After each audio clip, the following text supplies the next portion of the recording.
নমস্কার শ্রোতা বন্ধুরা, আমি শর্মিষ্ঠা চ্যাটার্জি বলছি। আমার আধ্যাত্মিক কথা চ্যানেলে আপনাদের সকলকে অভিনন্দন জানাই। বন্ধুরা, পরমেশ্বরের কৃপায় আপনারা নিশ্চয়ই সকলে ভালো আছেন এবং সুস্থ আছেন। ভগবান রামচন্দ্রের বিষয়ে আমরা অনেকে অনেক কথাই জানি। আমাদের ভারতবর্ষে দুটি মহাকাব্য, মহাভারত এবং রামায়ণ, তা নিয়ে বহু আলোচনা হয়, বিভিন্ন পাঠও হয়। তুলসীদাসজির রামচরিতমানস আছে এবং বহু চর্চা হয়। ভগবান রামচন্দ্রের জন্মদিন রামনবমী খুবই ধুমধাম সহকারে সমগ্র ভারতবর্ষে পালিত হয়, আমরা জানি। কিন্তু ভগবানের পূর্বপুরুষ বা আদিপুরুষের নাম নিয়ে আমরা খুব একটা খোঁজখবর কেউ রাখি না। আজ আমি ভগবান রামচন্দ্রের আদিপুরুষ বা পূর্বপুরুষের নামগুলো পরপর বলবো, তাহলে আপনারা কিছুটা হলেও জানতে পারবেন।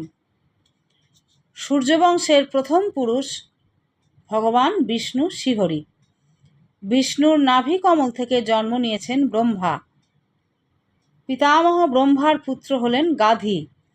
গাধির পুত্র ঋষি মরীচি। ঋষি মরীচির পুত্র ঋষি কশ্যপ।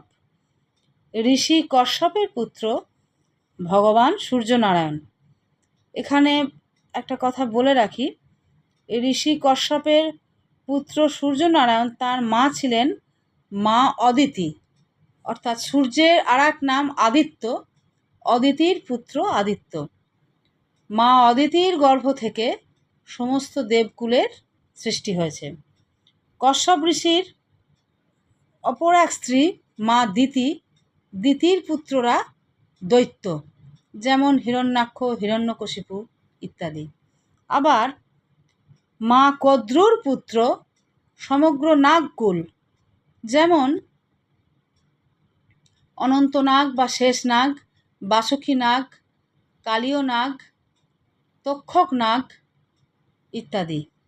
আবার কশ্যপ ঋষির অপর এক স্ত্রী মা বিনতা, তার পুত্র হলেন সমগ্র পক্ষীকুল, যেমন গরুর পক্ষী ভগবান বিষ্ণু নারায়ণের বাহন। ভগবান সূর্যনারায়ণের পুত্র হলেন মনু। মনুর পুত্র ইক্ষ্বাকু। ইক্ষ্বাকুর পুত্র সুসেন। সুসেনের পুত্র মান্ধাতা। মান্ধাতার পুত্র মুচকুন্দ। মুচকুন্দের পুত্র রাজা পৃথু। পৃথু মহারাজের পুত্র শতাবর্ত। শতাবর্তের পুত্র আর্যাবর্ত। আর্যাবর্তের পুত্র ভারত। ভারতের পুত্র ভূধর। ভূধরের পুত্র খাণ্ড। খাণ্ডর পুত্র দণ্ড। দণ্ডের পুত্র হারিত। হারিতের পুত্র হরিবীজ। হরিবীজের পুত্র মহারাজ হরিশ্চন্দ্র। মহারাজ হরিশ্চন্দ্রের পুত্র রোহিতাশ্ব। রোহিতাশ্বের পুত্র রাজা সগর। রাজা সগরের পুত্র অসমঞ্জ। অসমঞ্জের পুত্র অংশুমান। অংশুমানের পুত্র রাজা দিলীপ। দিলীপের পুত্র রাজা ভগীরথ। রাজা ভগীরথের পুত্র শ্রুত। শ্রুতের পুত্র নাভ। নাভের পুত্র সিন্ধুদ্বীপ। সিন্ধুদ্বীপের পুত্র অজতায়ু। অজতায়ুর পুত্র অশ্মক। অশ্মকের পুত্র বালিক। বালিকের পুত্র মূলক। মূলকের পুত্র অর্বিরী। অর্বিরীর পুত্র বিশ্বসহ। বিশ্বসহের পুত্র খট্টাঙ্গরাজ চক্রবর্তী। রাজা খট্টাঙ্গরাজের পুত্র দীর্ঘবাহু। দীর্ঘবাহুর পুত্র রাজা রঘু। সম্রাট রঘুর পুত্র অজ। অজর পুত্র রাজা দশরথ। রাজা দশরথের পুত্র ভগবান শ্রী রামচন্দ্র। আমি পরপর বলে গেলাম, আপনারাও কিছুটা জানতে পারলেন। এখন আমি শ্রী শ্রী ভগবান রামচন্দ্রের ধ্যান মন্ত্র উচ্চারণ করব। কোমলাঙ্গাং বিশালাক্ষ মিন্দ্রনীল সমপ্রভম পীতাম্বর ধরং ধ্যায়েত রামং সীতা সমন্বিতাম দক্ষিণাংশে দশরথং পুত্রাবেক্ষণ তৎপরম পৃষ্ঠত লক্ষ্মণং দেবং সছত্রং কনকপ্রভম পার্শ্বে ভরত শত্রুঘ্ন তালবৃন্ত করাবুভৌ অগ্রে ব্যাঘ্রং হনুমন্তং রামানুগ্রহ কাঙ্ক্ষণম।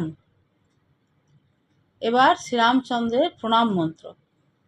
রামায় রামচন্দ্রায় রামভদ্রায় বেধসে রঘুনাথায় নাথায় সীতয়া পতয়ে নমঃ। দক্ষিণে লক্ষ্মণ ধন্যে বামত জানকী শুভ পুরতঃ মরুতির্যস্য তং নমামি রঘুত্তমম। অর্থাৎ ভগবান রামচন্দ্রকে আমরা প্রণাম করছি। ভগবান রামচন্দ্রের দক্ষিণে অর্থাৎ ডান দিকে দাঁড়িয়ে আছেন লক্ষণ বা শেষনাগ বা অনন্তনাগ, যা আপনারা বলবেন। আর বাম দিকে মা লক্ষ্মী স্বরূপ মা সীতা দেবী, মানে যাকে জানকী বলা হয়। আর সামনে মারুতি, মরুত নন্দন অর্থাৎ পবন নন্দন। মরুত মানে পবন, মরুতের পুত্র, পবন পুত্র বলে ওনাকে মারুতি বলা হয়। সম্মুখে মারুতি বা ভগবান হনুমানজি বসে আছেন। এই নিয়ে সমস্ত পরিবারবর্গ নিয়ে ভগবান শ্রীরামচন্দ্র সিংহাসনে আসেন। নমস্কার। আজ ভগবান শ্রীরামচন্দ্রের আদি পুরুষের নাম আমি বললাম। আশা করি আপনাদের ভালো লাগলো। পরের দিন আবার নতুন কোনো এপিসোড নিয়ে আপনাদের সামনে হাজির হব। নমো ভগবতে বাসুদেবায়। নমস্কার।